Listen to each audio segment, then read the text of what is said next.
السلام علیکم۔ اسکول کا پرنسپل ایک گوشت والی بڑی شاندار شاپ میں داخل ہوا اور وہاں کاؤنٹر پر بیٹھے لڑکے سے کہا، بیٹا 2 کلو گوشت دینا۔ وہاں لڑکے نے کہا، جی جناب۔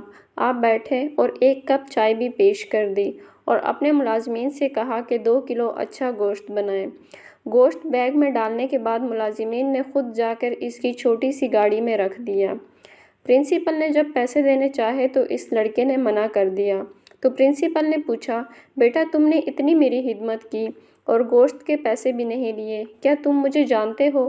تو اس لڑکے نے کہا، آپ میرے استاد ہیں، یاد ہے آپ کو جب میں نے کلاس میں ایک غلطی کی تھی تو آپ نے کہا تھا کہ تب تک کلاس میں تم داخل نہیں ہو سکتے جب تک تم اپنے سرپرست کو ساتھ نہ لے کر آ جاؤ، تو میں اسکول سے بھاگ گیا تھا، ایک چھوٹی سی کسائی کے ہاں کام شروع کر دیا، اب الحمدللہ میرے پاس اپنی 4 بڑی بڑی گوشت کی دکانیں ہیں، ایک بڑا فارم ہے اور ایک شاندار گھر بھی میں نے لے لیا ہے۔